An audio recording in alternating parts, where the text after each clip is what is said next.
இப்போ இங்க கடவுள் யாரு, அவருடைய தன்மை என்ன, அவர் எப்படி செயல்படுறாரு, அண்ட விதிகள் எப்படி செயல்படுதுங்கிறத பத்தின ஒரு புரிதல் உங்களுக்கு வந்திருக்கும்.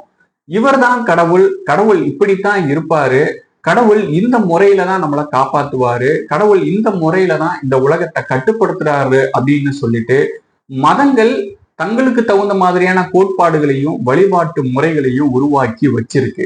ஆனா இந்த அண்ட விதிகள் அப்படிங்கிறது இந்த மதங்களுக்கு சொல்லப்படுகிற கோட்பாடுகளுக்கும் வழிபாட்டு முறைகளுக்கும் எதிராகத்தான் செயல்படுது.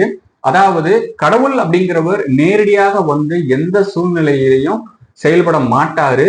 வினை எதிர்வினை ஆற்றல் இந்த அண்ட விதிகளை மையப்படுத்தி தான் தொடர்ந்து இந்த உலகமானது இந்த அண்டமானது இயங்கிக்கிட்டு இருக்கு அப்படிங்கிறத பத்தின ஒரு தெளிவான ஒரு புரிதலை நாம புரிஞ்சுக்கிட்டோம் அப்படின்னா நமக்கு கடவுள் அப்படிங்கிறவர் தேவைப்பட மாட்டாரு.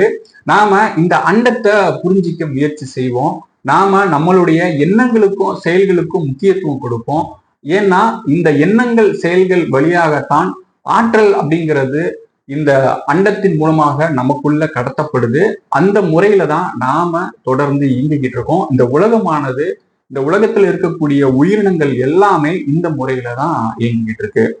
அப்போ இந்த இடத்துல நம்மளுடைய எண்ணங்கள் நம்முடைய செயல்கள் வலிமை பெறும் பொழுது நாமளும் வலிமை பெறுவோம். ஒவ்வொரு குறிப்பிட்ட ஒரு தனி மனிதனும் வலிமை பெறும் பொழுது அந்த சமுதாயம் அப்படிங்கிறது வலிமை பெறும்.